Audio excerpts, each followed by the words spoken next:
And for more, let's bring in former governor of Alaska and Alaska congressional candidate Sarah Palin herself. Ma'am, appreciate you being here. Thank you so much, Carl.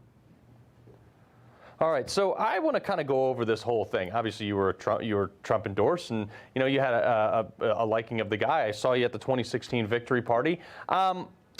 Here is an embodiment of that in your state, in Alaska, where Donald Trump pulled Mitch McConnell pulled millions of dollars from senatorial candidates and congressional candidates and moved them to what was essentially a Republican primary between Alaska and Chewbacca. And why in the world is there this type of infighting in the Republican Party at this point? I am so glad that you're aware of what's going on up here with this new ranked choice voting and Senator McConnell taking GOP donations and handing them to Lisa Murkowski, the consummate rhino, so that Lisa Murkowski could use those GOP funds to defeat people like me and others in races. In fact, Lisa Murkowski endorsed, instead of me in the congressional race, endorsed the Democrat. And here, so it baffles me that Senator McConnell was just reelected in a leadership role. But there isn't so much infighting within the ranks of the GOP. No, it's just leadership, those who are obsessed with partisanship, power plays and titles and money and control. There aren't that many of them, but they are controlling. I've been butting heads with them for 30 years now that I've been involved in politics. I see it all the time. I see that in my congressional race. What President Trump needs to be careful with, and I'm so thankful that he's running, he needs to be careful of the shenanigans that will go on between now and when the vote is taken for POTUS.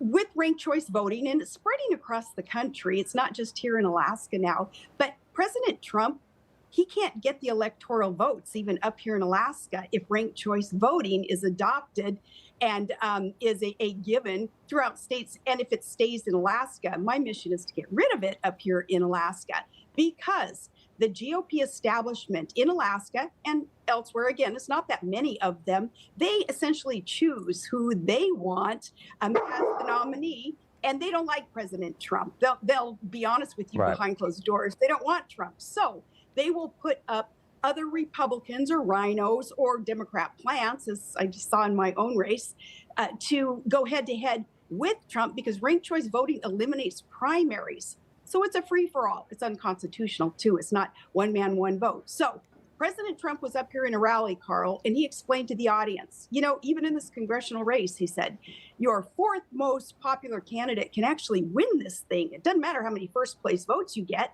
With ranked choice voting, you're gunning for the second and third place rankings that other candidates get. It's complicated, it's convoluted, and the way that the GOP machine works, like Senator McConnell and his ilk, even Trump cannot get, in a deep red state of Alaska, cannot get those electoral votes. So we have to make sure there are no shenanigans going on. Yeah.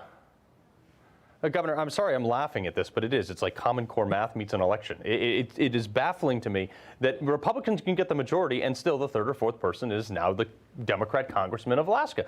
Baffling to me. Right. Anyway, that's the crazy world we live in.